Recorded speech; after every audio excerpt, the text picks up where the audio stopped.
बिस्मिल्लाहिर्रहमानिर्रहीम। अस्सलामु अलैकुम वरहमतुल्लाहि वबरकातुह।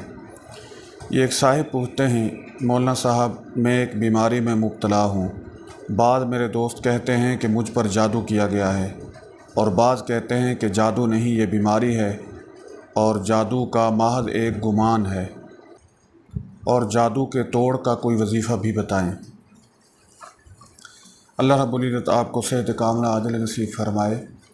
पहले तो जादू के बारे में आपको बता दूं कि जादू वाकई एक हकीकत है, ये महज कोई वहम या गुमान नहीं है।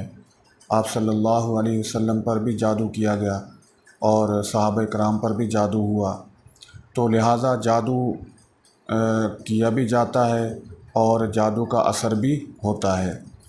और आजकल इस बीमारी के अंदर बहुत सारे लोग मुब्तला हैं। उसकी एक बड़ी वजह यह भी है कि इस बात की तरफ तवज्जो नहीं दी जाती, यानी इसको नज़रअंदाज किया जाता है। यानी किसी पर अगर जादू होता है तो वो इसे नज़रअंदाज कर देता है, किसी के कहने पर या ख़ुद जो है इसको नज़रअंदाज कर देता है कि ये एक वहम है और जादू की हकीकत को तस्लीम नहीं करता। लिहाजा एक तो ये समझ लें कि जादू एक हकीकत है और इसका असर भी होता है। और आजकल तो लोग जो है दुश्मनियाँ निकालने के लिए जादू के हथियार को बहुत ज़्यादा इस्तेमाल कर रहे हैं। इसके अंदर ना ही सामने आने का खौफ होता है, ना ही कोई पर्चा होता है और ना ही कोई बहुत ज़्यादा जो है इस पर वसाइल ख़र्च करने पड़ते हैं, ना कोई बंदूक इस्तेमाल करनी पड़ती है, ना गोली इस्तेमाल करनी पड़ती है, ना कोई और तरीका इस्तेमाल करना पड़ता है। तो जादू के ज़रिए लोग जो है अपने मुखालफीन को नुकसान पहुंचाने की कोशिश में लगे हुए हैं और ये आजकल के दौर में बहुत ज़्यादा ये बात चल रही है। तो अल्लाह रब्बुल इज़्ज़त एक तो हमें जादू के नुकसानात से हिफाजत फरमाए और अल्लाह ताला हमें जादू के शर से बचाए।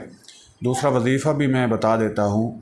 देखें, सूरा बकरा की आखिरी दो आयात, सूरा बकरा की आखिरी दो आयात ये आप सल्लल्लाहु अलैहि वसल्लम की अहादीस से साबित है कि जादू और शयातीन और आसेब और जिन्नात के शर से हिफाजत का बेहतरीन ज़रिया है।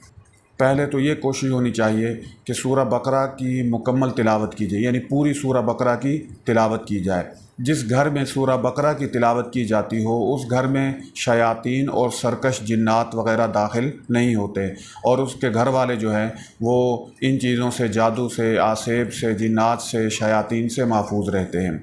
और ये जो सूरा बकरा की आखिरी दो आयात हैं इनकी बहुत बड़ी फजीलत है। आप सल्लल्लाहु अलैहि वसल्लम ने इरशाद फरमाया कि अल्लाह की अर्श की कुर्सी के नीचे जो ख़जाने हैं उन ख़जानों में से मुझे ये दो आयात अता की गई हैं और इस जैसी आयात किसी और को नहीं दी गई।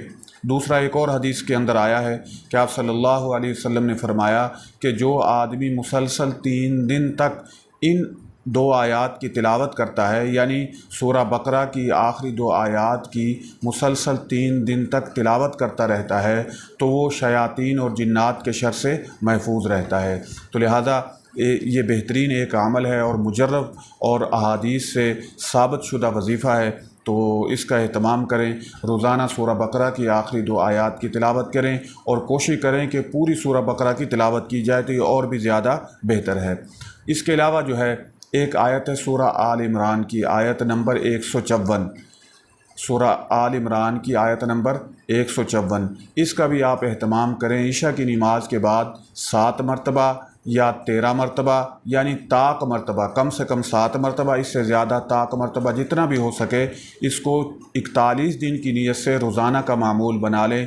तो ये 2 अमल करें, इंशाअल्लाह अल्लाह रब्बुल इज़्ज़त आपको तमाम शुरूर से हिफाजत फरमाएंगे। जिन्नात के शर से भी, शयातीन के शर से भी, आसेब से भी, जादू के शर से भी अल्लाह रब्बुल इज़्ज़त आपकी हिफाजत फरमाएंगे। अल्लाहु आलमु बिस्सवाब।